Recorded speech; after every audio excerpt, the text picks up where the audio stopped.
I knew that it was something special, but I didn't know how monumental it was. And I didn't know, and at the time I didn't understand how much it was going to like literally, when I say literally change my life. And it touches upon everything, food, time, energy, just body, health. Like it's just like so many different things that like you get into and you start like thinking about that I didn't expect. And obviously back then I had no idea that I was going to be this way now.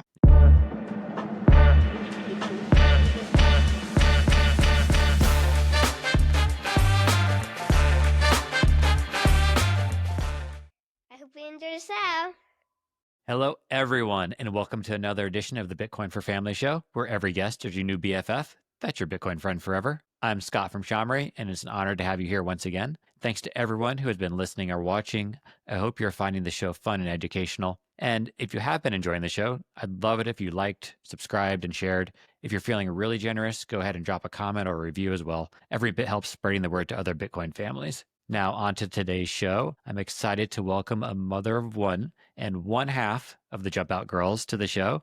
Thanks Yes. for taking the time to join, Tima. No worries. Thank you for having us. This is such a honor. We've been following your products for years now, and as you can see, we're big fans, big huge fans. No, it's been fun getting to know the all of the Jump Out Girls. We won't say this is the better half or the Yes. worst half that's here today, just the equal half. Yes.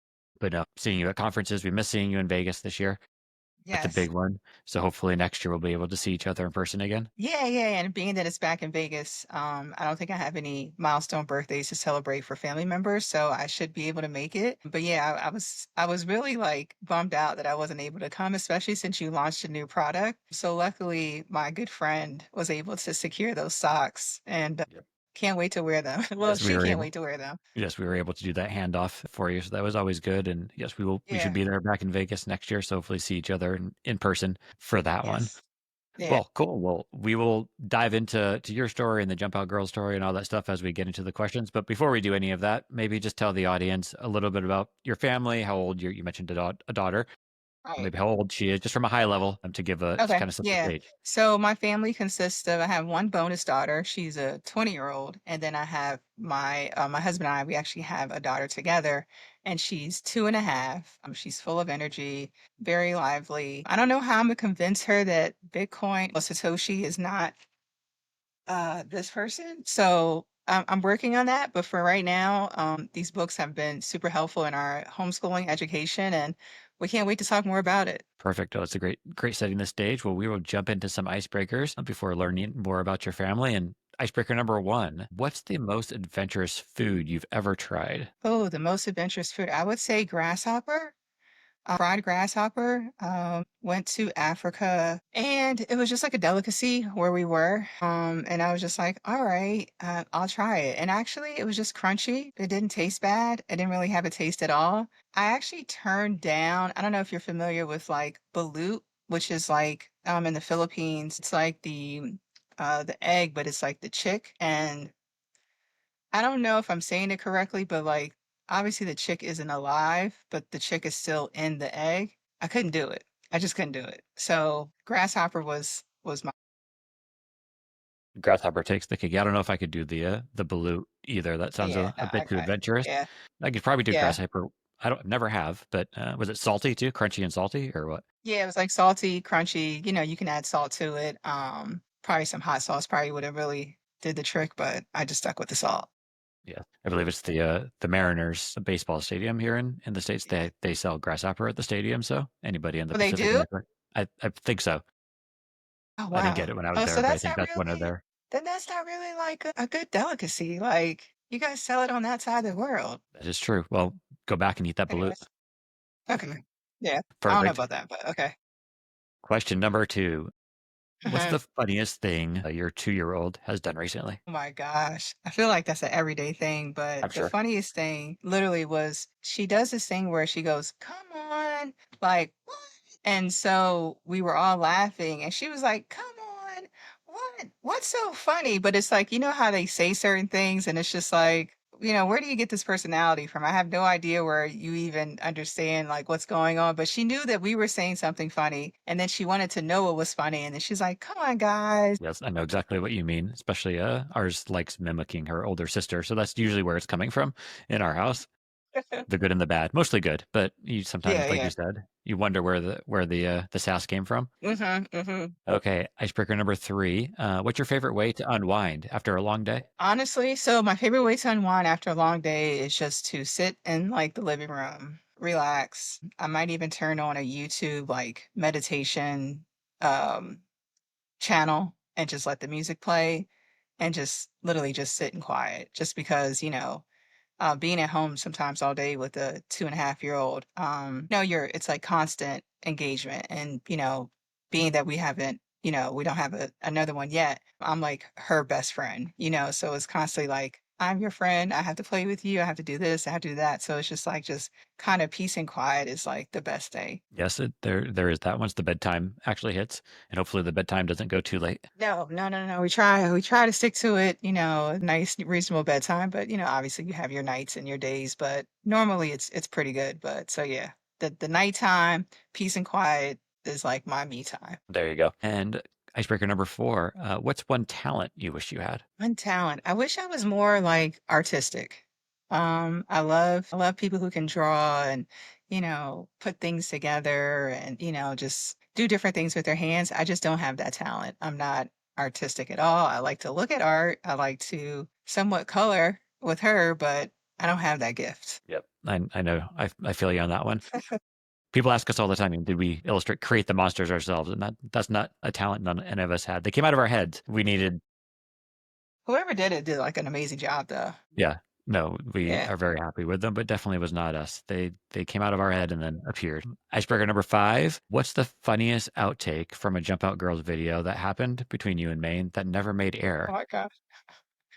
Um, so one time we were filming and where we film and where Maine is, there is a church behind us. So it's like the studio kind of connects to another church. And sometimes we would film like on the weekends, weekdays, but throughout the week, this church would have different services. So we're doing our like, how you do your little intro. And as we're doing our intro, all of a sudden you just hear just music, there's singing, and it's like we could not like even though the you couldn't hear it on the cameras, obviously, but we can hear it. So we kept laughing and laughing, and it's just like our brother. It's Maine's brother, but I call him my brother too. He was videoing us, and he was just like, "You guys got to stop laughing. You can't even get your intro in because we're just like, because I swear every time we would try to say it, it would just be like boom, boom, boom, boom, boom, boom, and I'm just like, oh my god. So yeah, So that one's out there somewhere now. Perfect. We'll have to yeah.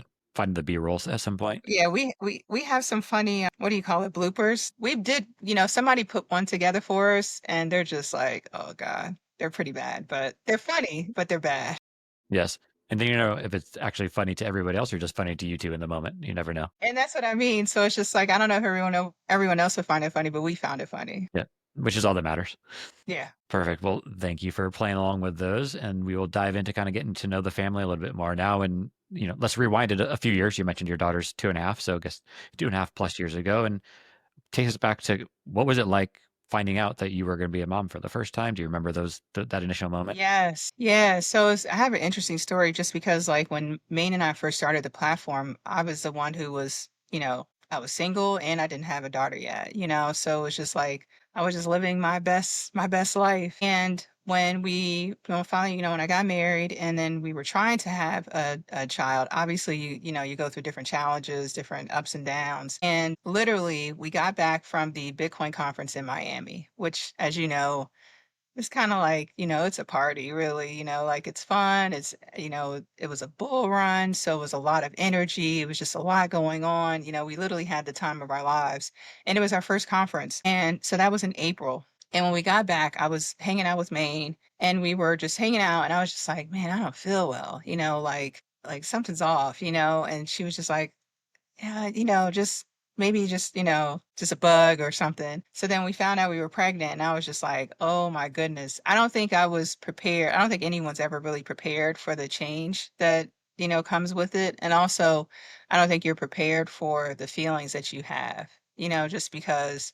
they always say you don't really love someone until you have your own child and you understand what that means. And that, I mean, I think that's 1000% true. Just because you just figure out and you find and you feel different ways of love, right? So you're figuring out how to love this person. You're finding different ways that you can love this person, and then you're feeling different, a different feeling of love. Like, love is different now. So it just completely changed everything, but in all good ways. You know what I mean? Like, because before, when we would, when I was pre mom status, I would play your games with Maine's children. So it's like we would play, the board games, and it was just like, oh, this is neat. I can't wait to do this. But I wasn't really thinking about it like, oh, one day I will. It was just like, oh, this is fun to do right now. But then now that I'm in it, I'm just like, oh, wow, this is what it feels like. Yep. No, it's definitely very different when they're your own Yeah. and bring it back there. And something else that makes your family unique is that you're living in a multi-generational household.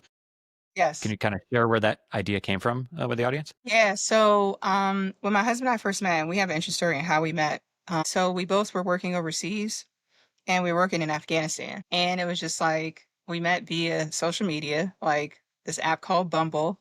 And it was just like, we met. It was crazy. I was very uncomfortable with being on a dating app. Never knew what that meant. That was more like my younger brother and my cousins. But a friend of mine told me to go on the app. So I met him, and we were just talking about a lot of the advantages that we felt growing up, because while he didn't grow up in a multi-generational house, he grew up with, he and his parents always, someone was always living with them, like whether it was a relative, a cousin, an aunt. And then for me, with me and my parents, it was the same. Like my aunts and uncles lived with us. So we were used to relatives being in the house, and we knew how helpful it was in our upbringing. And we just knew that that was something that we wanted to implement. So when we decided to leave Afghanistan and come back home, I was just like, once we start a family, my mom is basically not going to be working anymore pretty soon. We can just all live together, and she can help out, and, things. And it's not like, I don't want to make it seem like she's always doing something for us, but it's just like things like right now, like, okay,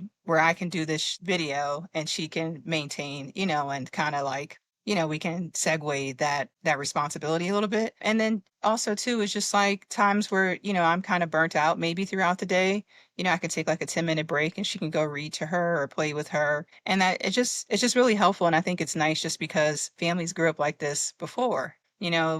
I think it's more of a Eastern concept versus a Western concept now. But back, as you say, back in the day, a lot of people lived with their grandmother and their aunts, and and even if you didn't live with them, they lived close. They lived next door. They lived on the same street. So there's so many advantages, but I think the best advantage is just the time that my mom gets to spend with her, and just the time that she gets to know her, versus like sometimes only over the summers, or if you live far away, you have to like kind of bridge that communication. So it's really nice. Nice, win-win for everybody involved, and Yeah. it's nice that you and your husband kind of had the same independent thinking coming into it, where it wasn't you or him coming in and saying, "Hey, I think this would be a good idea for our future," but being able to have that connection, I'm sure made it easier to transition into everything. Yeah, yeah, yeah. Because it wasn't like I'm trying to convince him like this is a good idea. He was already like, this is a great idea. You know what I mean? And I think also too, just our upbringing, being that we were already used to that, it wasn't like a hard concept to understand. And you just, it just really helps out everybody. Yep, very nice. And Yeah. now you did mention an interesting story for you guys meeting. Was it just that it was Bumble, or is there more to that story that we need to dive into? It was just interesting just because like we're in Afghanistan. I'm on the Bumble app, and I just happened to just like swipe, and then I found him. And like, I don't know if people are they're familiar with the Bumble app, but the woman is in charge of who you get to speak to. So I like hit his name, and then when I pressed it, it showed that he was interested in me as well. So like it did like this like fireworks like on the app. It like went fireworks, and I was just like, all right, so we started talking. And then we decided, we were going to meet in Paris. So it was like we went to Paris. We had been speaking for like almost like 4 months without seeing each other, because where we were in Afghanistan, we couldn't go to each other. It was not possible for me to leave where I was and for him to leave where he was. Yeah, so we were just like, let's meet in Paris. We went to a concert, and the rest is history. But Very at nice. first, it was kind of awkward telling people like, oh, I met him on a dating app. But what's interesting, the part that's interesting about this story is that two of my other really good best friends also met their now husbands and partner in Afghanistan at the same location. And we're all married now, and we've all been married now for years. And it's just like it's not that taboo as it used to be. There was something in the water for the Bumble app with in Maybe, that area. maybe. And that water was pretty dirty. So, Hey, who knows what it was? Well, I can raise my hand as well. Mallory and I did also. We didn't meet on Bumble. We met on eHarmony. oh, really? And yeah, so Oh, we wow. that was Okay. back in 2013. So going way So back. it's like, yeah, Yeah, it was before it was even so common, with all the other stuff. So yeah, we yeah, know the feeling. Can't say we were in yeah, Afghanistan when it happened. We were both in the same city. Did your right. friends and family think you were taking a risk going to meet him for the first time in Paris? Or, Yeah, yeah, they were just like, "What? You're going to meet him?" But then when they were like, "This is Fatima," she, like I'm in Afghanistan working, so they're already like, there's not much they can say to me. And it wasn't like I was in the military; I was just working as a contractor. So it was already like they knew that I was a risk taker. They already knew that I kind of like, did things a little differently. I went against the grain. So when I said that I met this like really nice guy, and I think the some of the part that kind of like took the fear or like the scare part away was that in order to be there, you have to have certain type of clearances. You have to go through certain background checks. So I was like, all right, for sure, he's not a killer. He doesn't have a crazy background. He was former military. So I'm like, I feel pretty safe that I don't think anything's going to happen. You know what I mean? And just to, get to know someone first, just via FaceTime and texting and all this thing was a little different. It was something that I've never done before. And I thought that also kind of helped lay the foundation, which is kind of like why everything has like kind of worked out in the way that it has. I feel like just laying the foundation for things in life kind of just sets the tone of how it goes. I mean, you're going to have your ups and downs in marriages. Obviously, you're not going to, get on each other's nerves. All that happens, but at the same time, the foundation was set and, kind of upfront about expectations and what we wanted to do and not do. And the crazy part is when we were overseas, that's when we both found Bitcoin. oh, very nice. So if you weren't overseas, you wouldn't have found each other, and maybe you wouldn't have found Bitcoin. So Yeah. it all worked It out all nicely. worked out. Yes. Very Yeah. nice. Yeah. And what was the concert? So the concert was it was Jay-Z and Beyonce. He's a huge Jay-Z fan because he's from New York City. So obviously he loves Jay-Z and he had never been to a concert before. But sometimes I think my husband says he's never done something just to make me feel good about like if he's done it or not. Cause I'm like, you've never been to a concert. I just don't believe that. But he said he had. And so we went to it was like on the run tour, I think. And it was like when they were doing a tour together. And it was great. It was, amazing to be in Paris. And we kind of, we traveled. We took the train to Brussels and Amsterdam and just did that whole train ride. And it was just a fun time and just to get to know him and see him in person. It was awkward at first, obviously. But then once you kind of get over that, the butterflies, it smoothed out. Very nice. No, we saw that concert as well, so we can claim that Oh, it was a nice. good time. Yep. Yeah, yeah, yeah. It was a good show. Well, I'm glad everything worked out on that side of things. Bringing it back stateside, have there been any unexpected ways that living with your mom into the household and kind of multi-generation has had bonding experiences that you didn't expect? Yeah, so like my husband is kind of like the opposite of me. He's more of an introvert, I'm more of an extrovert. So it's just like to get to see him kind of open up and just bond more with my mom and just being able to like, because when we first all started living together, my dad would kind of my dad was already, used to it and he would make fun of us and he would say, oh, because growing up most of my mom's family lived with us, right? So he was like, oh, he would tell my husband like, "Oh, who else is going to come live with you guys, right?" And it was just like a kind of a joke, but just to see my husband just kind of open up and start communicating more with my mom, and just like she got to know him and he got to know her on a better side, which was nice. And then I think also too, I was already used to, being with my mom, obviously, because I'm her daughter, but at the same time, just to see how respectful and how even though we all live together, I think the interesting thing was like there's still boundaries, right? That we don't cross with her and she doesn't cross with us, right? Just because sometimes you find in multi-generation houses, not all, but I think just depending on the person that you take advantage of that babysitter, if you want to say, that's in the house. And that's one thing I try not to do, like really hard, and if it's something last minute that comes up, obviously like, hey, can you just watch her for an hour? But it's just like, I'm not like, hey, every day, or we're not like saying every day, can you do this for us? Can you do that? Just because she still wants her time. You know what I mean? So we just try to we respect each other's time and we respect each other's boundaries. And that was interesting to see just because I know that could be a little challenging sometimes just because, the mom-daughter relationship is usually it's like this, and then here comes his husband, and it's like, no, no, no, you know what I mean? And that's what we didn't have, and I didn't want that either. That's good to hear. And if there's, if there are other families thinking about doing the same thing, do you have any tips for making that kind of a smooth transition that you'd like to Yeah, share? I do. I would say to make sure you set those boundaries up front. Just be upfront about what you don't want and what you don't like and what you don't want to do and what you don't want this other person to do. And just be upfront about the communication. My mom lets us know sometimes weeks in advance if she has appointments, if she has things she wants to do, if she needs to go out of town.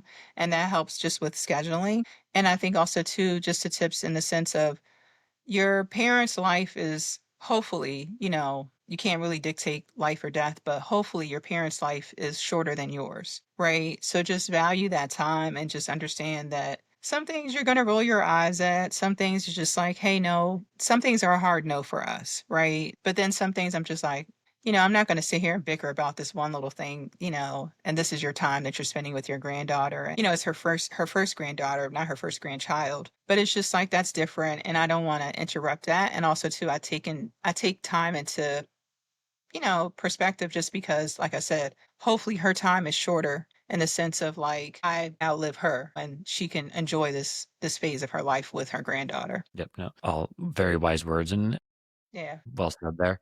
And another unique thing that about your family is that you guys have, chosen not to celebrate holidays. And instead, you focus on kind of the experiences versus the gifts, which is an awesome way Yeah. to look at everything. Where did that idea Yeah. come from? So I think like while we were overseas, I just really got different concepts of capitalism. And then obviously when you start going down Bitcoin rabbit holes, you just really just realize a lot of things that are kind of infiltrated in the society that are ways to make you spend money. And it's just like if you think about it, every month you kind of they made it so that every month you spend money on something, right? There's not a month I can't think of that you can't celebrate something. So we decided, when we were overseas that like I'd rather have experiences versus, spending a absorbent amount of money on just items, right? Now, don't get me wrong, my mom still likes lights and she does this tree and we do all that for her, but we don't buy any gifts. Like I don't buy any gifts for her. I don't buy any gifts for my husband. My husband doesn't buy any gifts for me, but I let my mom and my family and my parents still do that themselves. Like I don't take that away. And I think that's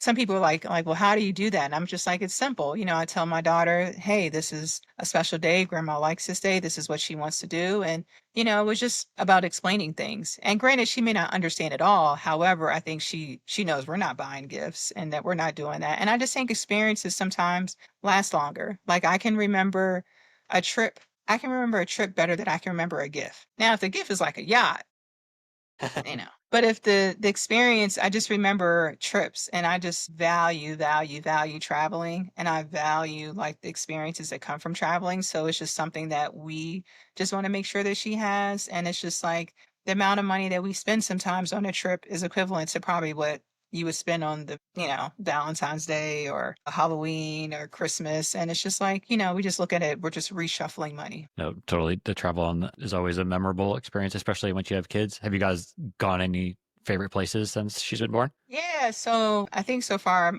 so being that his parents are in New York, she likes to train ride, and we really can enjoy that train ride a lot, just because you get to kind of relax, look at everything, and see, the lights and the buildings and just the people. We've traveled overseas with her, which was fine. One thing about her, she's a great traveler when it comes to everything but the car. So train, bus, boat, plane, great. The car seat, that's something different. We're doing better with it. And I say we just because it's just like we've kind of like set some tone where it's just like, hey, you got to wait till we take a break before you get out this car seat. You know what I mean? Because I don't want to get in the habit of like, oh, you think you can get out the car seat just because we're on a 3 hour plus road trip. So yeah, so we've had fun with her, some of the international places we've gone. She's enjoyed it. I think now that she's getting older, she obviously her memory is starting to build. She remembers like New York City. She knows that her grandparents live in New York City. So that's pretty nice. So, yeah, it's always nice to go visit family. No, it does kind of take a different stage once they hit like two to three, especially Yeah. with the travel where it's more fun Yeah. for the parent because you have more flexibility about what you do. But also, Yeah. like you said, the kids, they can remember more, they can talk about it more. Yeah. they can lend their opinion more for the good or the Right. bad, Right. whatever that may be. They start dropping the nap potentially, so then it makes it easier to have a flexible day Yes. and go out and Yes. explore. So Yeah. definitely get where So, you're coming from there. Earlier, you mentioned that you've always been a risk taker. That's kind of hmm what brought you to Afghanistan. Do you think hmm you still consider yourself a risk taker, or do you think something that's changed now that you're a mom? No, it's funny that you say this because I was just speaking to a mom friend of mine, and it's just like I still consider my a risk taker, but there's certain things I won't do again. Right. So like me and my husband and I, we went to Victoria Falls and we jumped off the Victoria Falls Bridge. And I probably wouldn't do that again right now. You know, I would say one of us has to do it because if the rope breaks, then, she needs a parent still living. You know what I mean? Like, so it's like things like that. I think that I still take risks is, I also find that when I am taking certain risks or I'm doing things that with her that were easy to me to do with my other friends' children or my family members that are, younger, um, I'm still in my head. I'm not showing fear to her, but inside I'm probably like sweating bullets, right? And I think that's something that just happens to moms. And, I think that, after you have a baby, I think it takes years for all of your electrons and hormones and everything just to kind of like flush out and get back to what they used to be. So I still attribute some of that to that. But there's never a time where I'm just like, no, I don't want her to do that. Like we went to an amusement park 2 weeks ago and I assumed that she wouldn't be as willing to go on like the rides, but she went on every ride, every single ride. And I was just like, cool, this is great. And I just assumed that she wouldn't just because I don't know why I assumed that. I don't know because like times where we went to, I think it was over Christmas last year, we did like, how they have like the different light shows and they'll do like an exhibit of lights. So we did that with some family members and they had like a carnival set up and she wasn't interested at all. But that was also 6 months ago. So it was just like time, has changed. And then when she sees other kids doing it, I think she also is more interested. So it was just like, all right, that's cool. But I still consider myself a risk taker, but I won't do some of the super adventurous stuff that I did pre her. Like, I don't think I'm jumping out of a plane again. And I don't think I want to do it with her either. She can do it, but I don't want to do it. I hear you. You're probably not moving to Afghanistan together, I would assume. I think we're good. I wouldn't mind living overseas with her.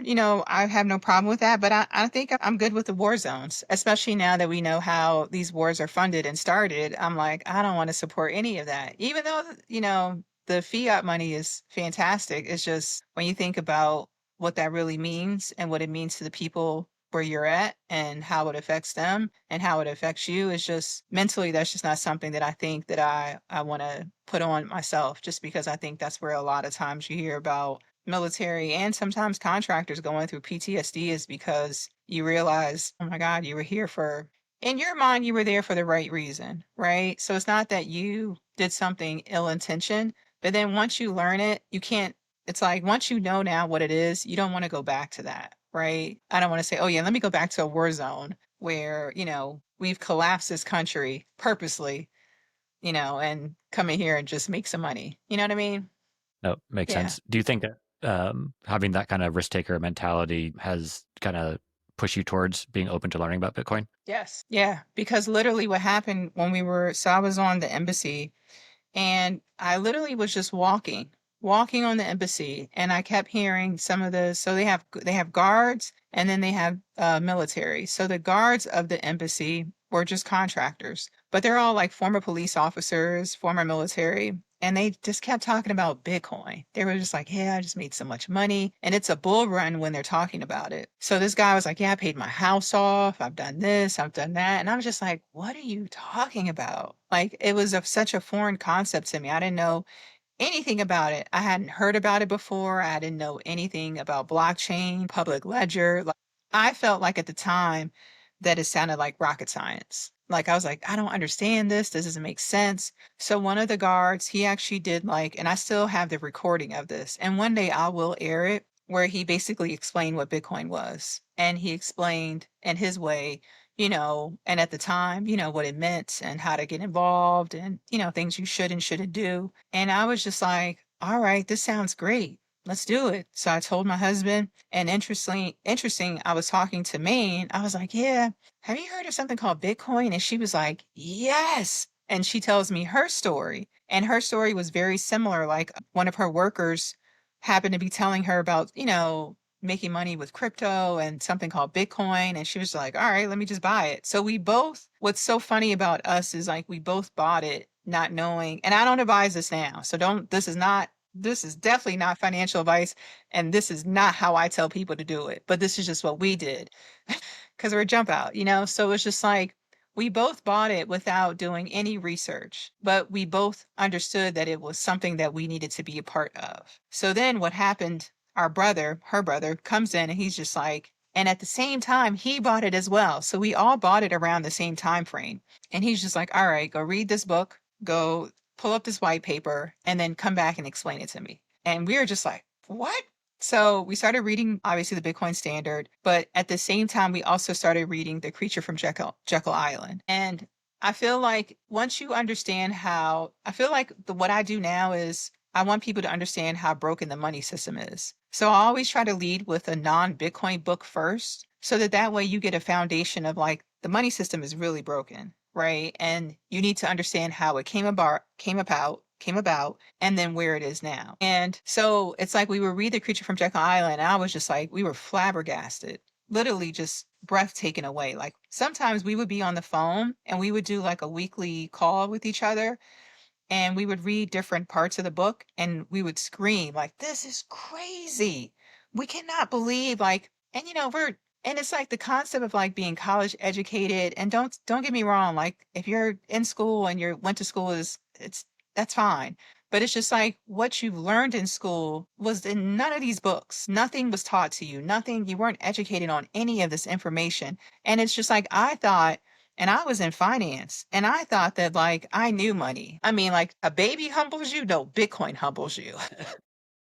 Like, and I know some moms may get mad at me, but it's just like it's like most things that you thought you knew is just like, no, obviously it's like the opposite. So yeah, so being the risk taker, to answer your question, being the risk taker definitely helped me jump into Bitcoin just because I knew that it was something important. I knew that it was something special, but I didn't know how monumental it was. And I didn't know, and at the time I didn't understand how much it was going to like literally, when I say literally change my life, literally change my life. And it touches upon everything: food, time, energy, just body, health. Like it's just like so many different things that like you get into and you start like thinking about that I didn't expect. And obviously back then I had no idea that I was going to be this way now. Yep. No, it definitely is a rabbit hole that goes down pretty much any pathway you can think about. And one of those for you, you teased it a little in your story there was, connecting with Maine, who is your cousin, but I believe Yeah. you think of it yourselves as sisters a lot of the way. Yes. Yeah.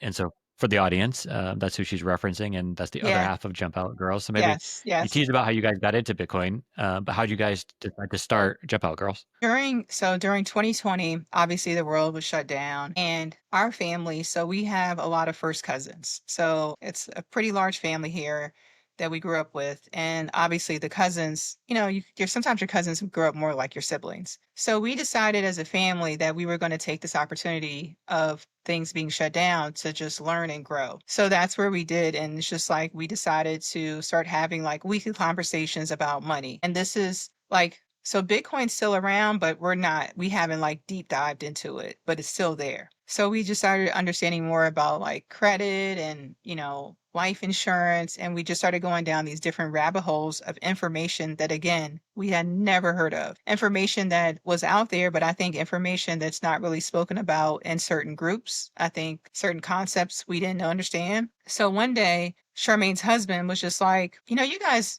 because Maine and I, whenever we get together, we have these like wild, crazy experiences. So it's just like we always have like, oh my God, I wish a camera was following us because no one will believe some of the situations we've been in. And her husband literally, and I'm not lying, her husband literally he said that. And then the next day, because I spent a lot of time with Maine, obviously pre having my daughter in her place.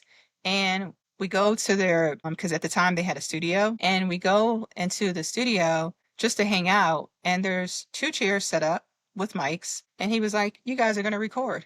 what? Record what? And he was like, everything that you've been talking about, everything that you guys have learned. You're going to talk about your journey, your story. And he kind of just like, here you go. And being that Maine's brother is in cinematography, it was pretty simple for him to get us set up and, put everything together.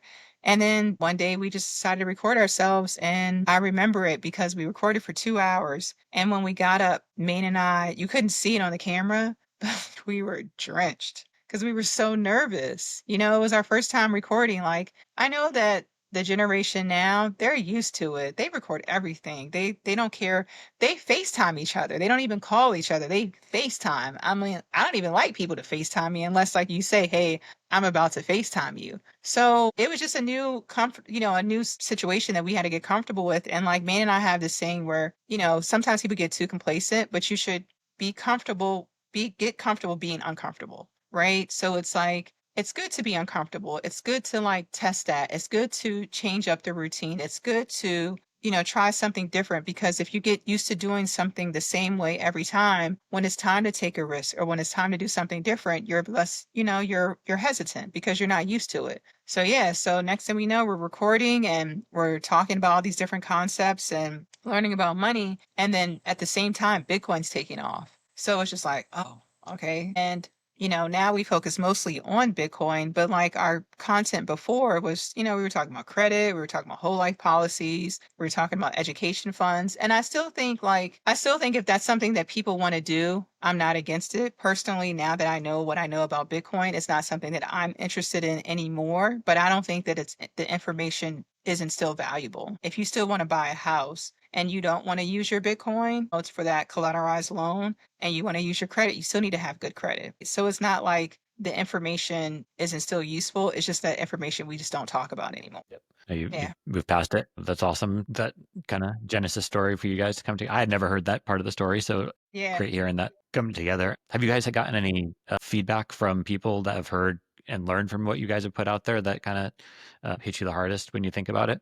I'm sure it's nice Yeah. also having a female voice. That obviously this side of things is so Right. male dominated, Yes. but Yes. allowing you to have a female voice probably plays into it as well. Yeah, it does. And I think when we were first like getting into Bitcoin and like kind of really going down these rabbit holes, we didn't see a lot of women that looked like us. So I think there's a lot of Bitcoin Africa female leaders. They have a lot of female leaders that are doing like amazing things in Africa, especially Nigeria and Kenya and these various countries. But it was just like here in the States, we didn't see like a Maine and Fatima. Like you have Charlene, who's, similar age, but she focuses on Africa, right? So it's like the different women that we saw that were more like us weren't really focusing on the things that we were talking about. So what we found is that and Maine has a very interesting story, and hopefully we can come back on your show and she can join us. And it's just like people just kind of relate to us more just because we do try to keep it as real as possible. We don't try to sugarcoat things. We let people know like, hey, we've made mistakes. We've done the traditional thing, we've done the untraditional thing, and this is just kind of what works for us. And it was just nice to hear from other people. And it's usually people that you don't know, right? That are just like, oh, wow, thank you for sharing this or thank you for this information. A woman posted on our page the other day, like, and you always get the same question, which is fine. Is it too late? And I'm like, no, like never like this. Ask me if it's too late in 20 years, right?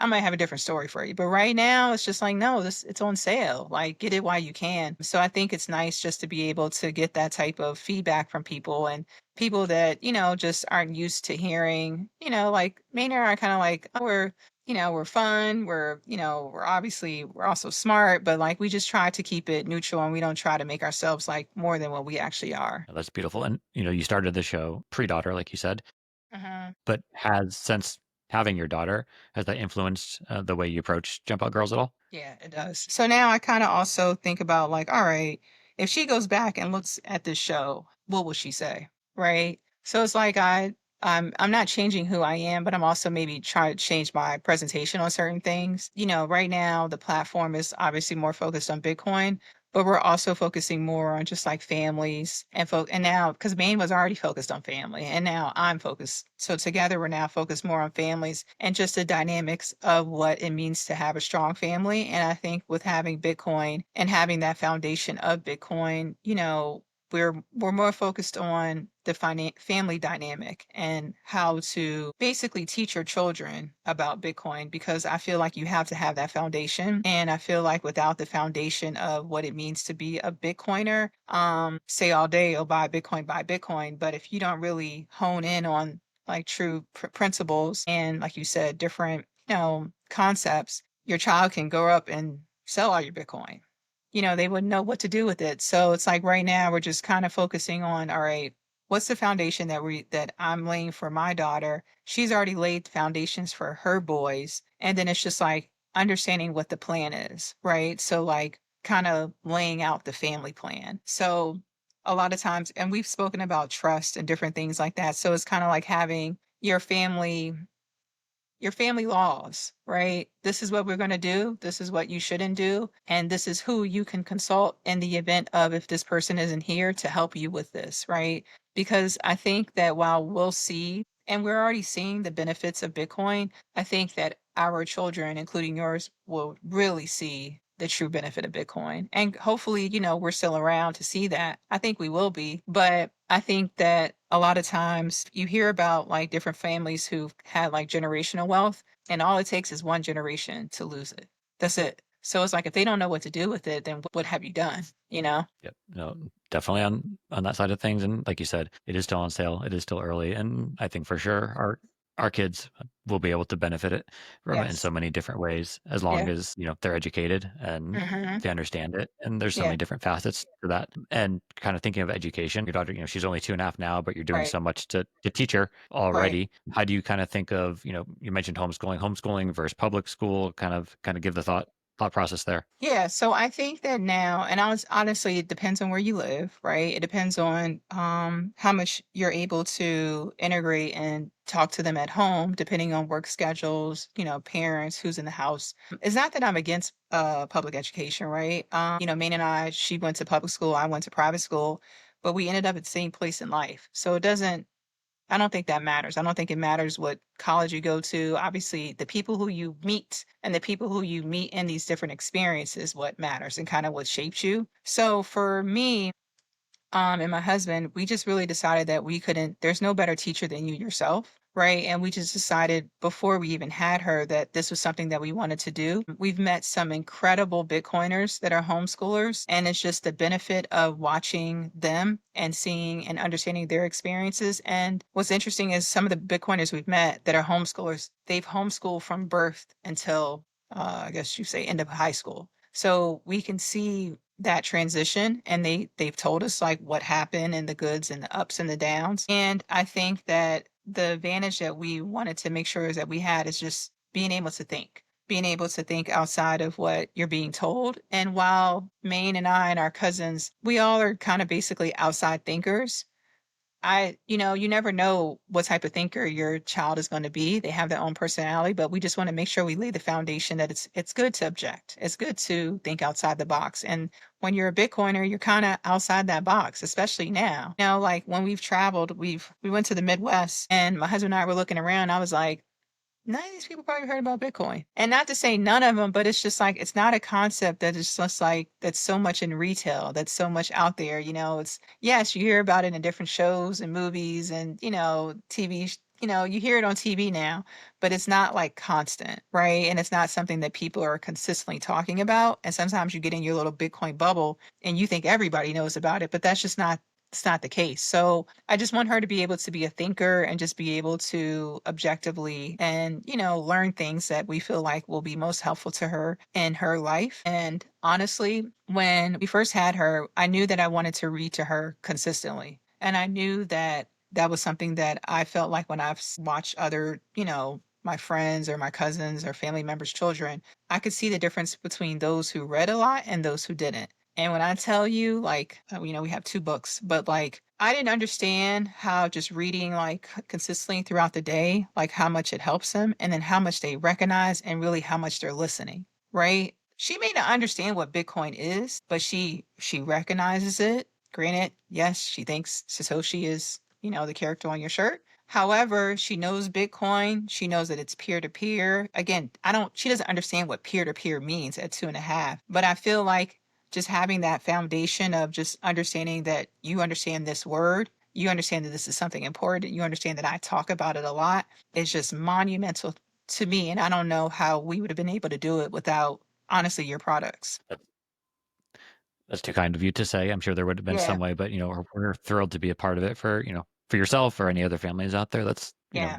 selfishly, that's why we started creating the products for ourselves. Having Charlotte at the time, preborn, and then as she's grown up, just really they're our test base at home.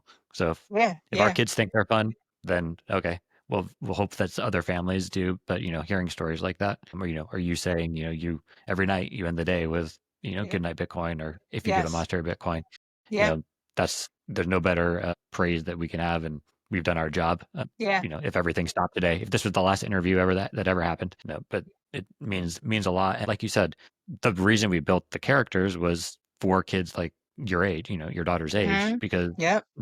they're going to gravitate towards things that are fun and engaging and bright and colorful. And if that's Yes. the first thing that they recognize to bring comfort around what can be a complex topic as they keep diving down it as they get old, then Hmm. that's step one. So Yeah. we love it all. And, for those families out there, something that you touched on was just the importance of reading. I think you guys kind of aim to read 5 books a day.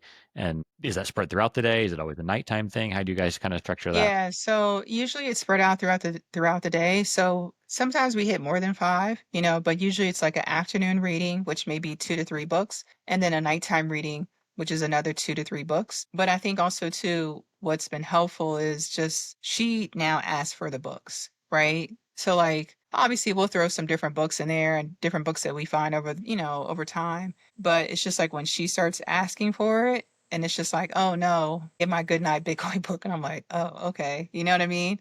I love it. You know what I mean? But I think also too, what's helpful is when my mom or somebody who hasn't heard of Bitcoin and they read that book, you're learning, right? Because like my cousin who's in Bitcoin, our other cousin who's in Bitcoin, she's newer to Bitcoin, and she's like, "Oh, I never knew about Genesis." She's like, "I didn't even know what that was," and I was just like, "Yeah," I was like, "It's in this book," you know what I mean? So it's just like the easy. Maine and I are all about easy, fun ways to explain stuff. We don't like to make it overcomplicated. So it's like if you can explain it to it easy, and especially if a 2.5-year-old can understand, and obviously not comprehend, but understand, then this 30-plus-year-old person or even 20-plus-year-old person will be able to understand it and learn at the same time. So yeah, reading is That's always fundamental. fun. It definitely is. I will warn you from, we're big into reading to our kids. Now, Charlotte's old enough to where she can start to read some on her own. We had like kind of the 5 book a day thing, but I will warn you, as those kids get older and the books get longer,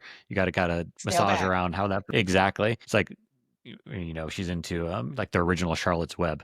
You're Mhm. definitely not reading five of those when it turns into 5 chapters a day or things like that as Yeah. they, but at the same time, the books in some ways get more enjoyable for the parents Hmm.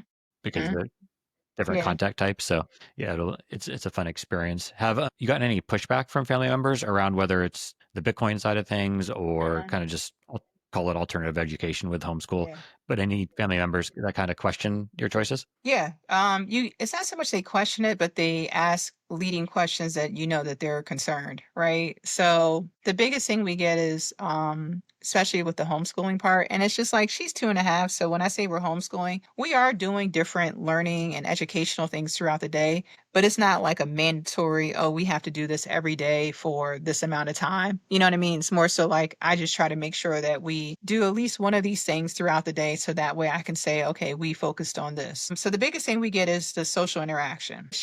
What about her social skills and what about this social, like, being around other kids? And I'm like, she's around a lot of other kids. You know what I mean? Because what's interesting is now, because of social media, and obviously we both have benefited from social media in various ways, there's so many different groups and communities now, right? Like where you live, there's different homeschool meetups, there's different meetups just with moms. They have a meetup if you have a child under 3, if you a meetup you have a kid between 1 and 3. They have all these different meetups and different ways to interact for moms who do either stay at home or have like a flexible work schedule. So we've met some really good people, and she has friends, and like we went to the zoo yesterday, and it was via a friend that we met from just a social interaction. right? Now, granted, throughout the day, she's not socially interacting with a kid in terms of like all day, and she doesn't have a younger sibling yet. But at the same time, when we go to the library or we go to different events, there's always kids there. There's always social interaction there. So that's the biggest thing I've heard feedback wise. But also, what's helped is my husband has a family member who homeschools, and we were visiting them with my in laws. And my mother in law is very, very super, a great mother in law. But I think that the concept of homeschooling was new to her. So this family member, it's obviously their side of the family. And when she heard the benefit and she heard how advanced their cousin was, she was like, "Oh," and then she was like, "Hey, they're going to homeschool my granddaughter too." And it's just like, oh, that was cute. You know what I mean? And like I said, the grandparents give her Christmas gifts. So for Christmas, she sent her like a preschool homeschool book, which I thought was great because, it just shows that she's open to it. And I think sometimes people just need to see or hear of different experiences to kind of take away that fear or kind of like what you've been told. Because even growing up, I used to think like homeschool kids, like, what is that? Like, that's weird. But then all the homeschool kids I knew, we all went to the same schools, colleges. It wasn't like, I was in a different college than them. Like, they went to college, they did the same things, they were part of sports. You know what I mean? So it was just the ignorance of not knowing and not understanding, and kind of like society's way of saying, like, oh no, don't do this, and there's a lot of benefits to it, and you just have to make sure that you still create a routine scheduled environment, so that way you're still making sure that you're, incorporating the things that you want them to learn versus like, oh, they're just playing all day, right? No, Yeah. routine is definitely key. Even Yes. the simple Yes. routines, like Yes. you have the 5 book target, or whatever else it may be. Right. Right. Uh, but yeah, I think all the kind of the stories you outlaid there from those in the outsider things that people in Mm, homeschool have heard in mm-hmm. one form or another. And like you said, homeschool over the past 10, 15, 20, 30 plus years has changed a lot, especially since 2020. It's a movement that is only going to keep growing, and the socialization is only easier and easier Yeah. because of all the tools that are out there. Right. As you kind of think about, the past 2.5 years as a mom, is there something that surprised you the most? Yeah. So I think what surprised me the most is just one, your time, right? You look at time so differently in the sense of, like I said, I was single, living my life, going out during the weekday just to hang out. And it's just like none of those things I'm really interested in all anymore. You know what I mean? I don't miss anything. I don't miss the nightlife. Of course, obviously you want to do a little date night or go out and hear some music here and there, but it's not like naively and ignorantly thought that like I could still do everything that I thought I was going to be able to do before.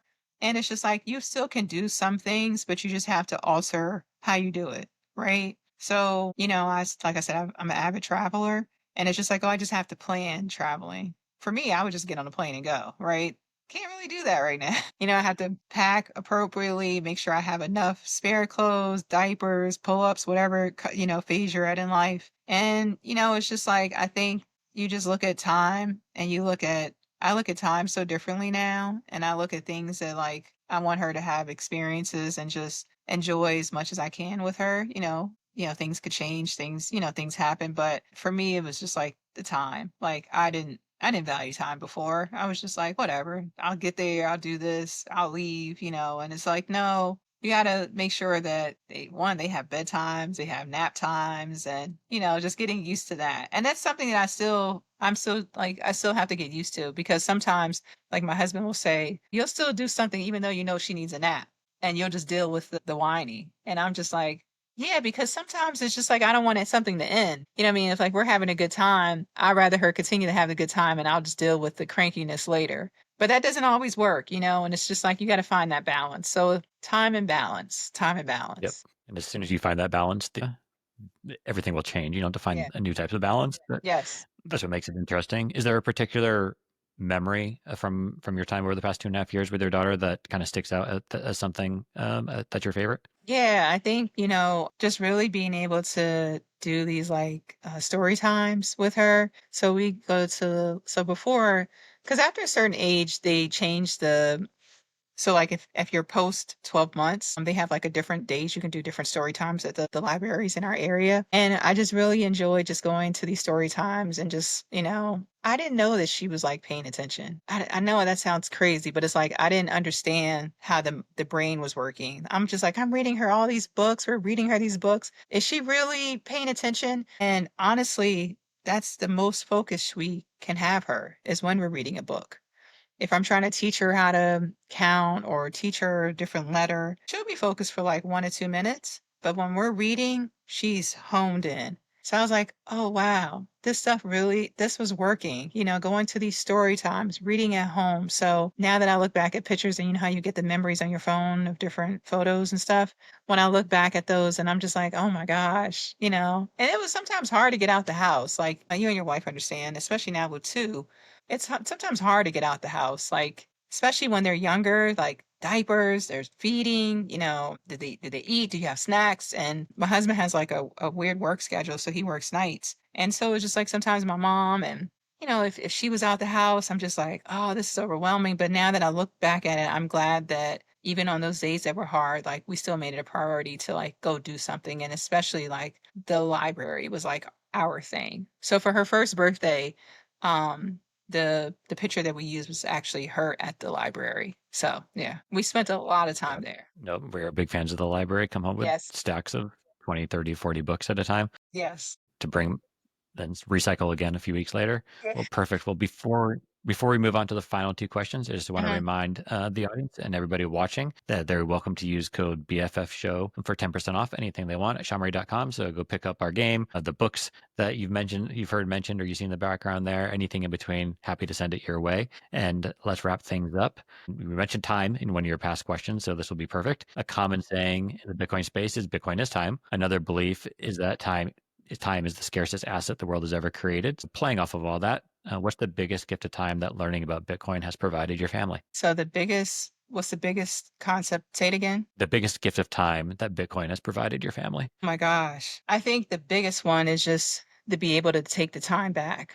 We grew up and you probably did as well with the concept of you work till you're 65, you're 60, you retire, you take your 401k, your pension, and then you retire and you live your life. And I feel like with Bitcoin, that takes all that back. Right. So it's not this concept of we have to work until we're 65 or now I think they're going to change the date to 70 or something. Like being able to take the time back in terms of work and not like having the feeling and the not even desire, because I don't think people desire to like, well, I want to work this long, but the feeling that you have to work until a certain age or you have to get to this amount of money and fiat money in order to be able to live comfortably is what Bitcoin has completely changed, right? And I feel like this video will age really well because I would love to go back and look at this in the next like 20 years and be like, see, I said it, right? I was right. And it's just like being able to not have that fear of still having to work. And that's another benefit of the multi-generational house, right? Like my mom isn't working, right? At the same time, if she wanted to do something part-time, she could, but it's not like the need for her that she has to right now. And what you find a lot of is baby boomers that are still working, plus 65, plus 70, because their dollar isn't a dollar anymore. Their pensions and their 401ks aren't worth anything. Well, not worth anything. They're not worth what they thought they were going to be when they first got into them. And I think that as we are aging and, getting wiser, whatever you want to say, is like that concept is just not a concept that we have, right? Like I'm not thinking about, oh, my social security and, oh, what is this 401k, going to do for me in the next 20 years or that I don't care about the S&P. Like I know Bitcoin kind of trends along with it, but at the same time, it's not something like, oh, go look at your stock portfolio and see what it's doing. So for us, that's the biggest thing. Just being able to take that time back and truly enjoy your life without having to feel like that you still want to work, right? But you want to work on your time. Like you want to do podcasts and go do what you want to do, but it's not like you have to feel like, oh, I have to make sure that I'm still at this 9 to 5 when I'm 66. And I can't leave this 9 to 5 until I'm this age because I can't afford to survive without this money. Yep. I'm sure the answer will resonate with many people, young and old, that are out there. And onto Yeah. our final question. Okay. If you had one Bitcoin to give your daughter, at what age would you give her the keys and why? So I think that I wouldn't give her the keys until she was 25. I would basically set it up where obviously she would have her spending money, her spending Bitcoin money, because I think that's another kind of taboo topic that people don't talk about is you still got to, you have to spend Bitcoin if we wanted to really make it, work in the system, right? And I'm not saying spend all your Bitcoin, but when you guys are buying his books and you're buying his products in Bitcoin, like I know, a lot of sometimes people are like, no, no, no, hodl, hodl, hodl. And that's great, but it's like spend a little too. So, anyways, I wouldn't give her to her till she was 25, just because I feel like by that time she would have a clear concept of, if she decided to go to traditional college, if she decided to do some things where, I would love for her to kind of backpack and do those type of things in the at that from that time period of like, 20s to 25. And I feel like by that time she'll have a clear understanding of what it is that she wants to do. But we have it set up where if she wants to spend the Bitcoin or she wants to do things with the Bitcoin, she has to basically consult and get like a sign off from three people. So it's like three trusted people. Obviously, we are one of them, and then, two other family members. But it's just like she has to be able to say what she wants to do with it. She has to be able to say that, hey, this is what I'm going to do with this, present as a plan, and then you can spend it. So some measures are set up where you can't just like say, I'm gonna spend this Bitcoin and just go buy a car. No, no, no, no, no. Like that doesn't work. Yeah, we'll go buy that yacht you mentioned earlier today, Yeah, yeah, yeah. earlier in the interview. What about it? Yeah, that's a little Yeah. different, but yeah. But if you ever come across that yacht, make sure you send an invitation our way. Yes, yes, yes. We have to have you on there. Exactly. Well, perfect. Awesome answer. Great interview. I'm sure everybody's going to enjoy. That's Yeah. a wrap. Thanks so much for being on the show, for supporting SHAmory for Yes, so many years and being able to yes. integrate it into your home. Thank I'll you. link to Jump Out Girls and everything. So people go out there, find the Jump Out Girls, follow them, like, subscribe, do all that fun stuff. You'll enjoy their content. Any other places you want to send people or final words? No, I think just final words, like buy Bitcoin, hack, hodl, spend a little. Just always question, what's the phrase, don't trust, verify. And just apply that to everything. Please go support, go buy the books, the socks, the shirts. We have hoodies. I mean, it's just so many, and the products are so cute. So yes, go do it. Think perfect way to end it. And we will definitely have to do a round two when Maine Yeah, can join the show yeah, and get her side of the story and yeah. dive into some other topics. Well, thank you everybody for listening this week or watching. Like I said, like, subscribe, share, and we will talk to you next week. Bye. Bye. Hi, thanks for joining. Don't forget to like, subscribe, and leave a good review. And buy your kids some stuff at SHAmory.com today. Bye. Bye. Bye. Bye. Bye.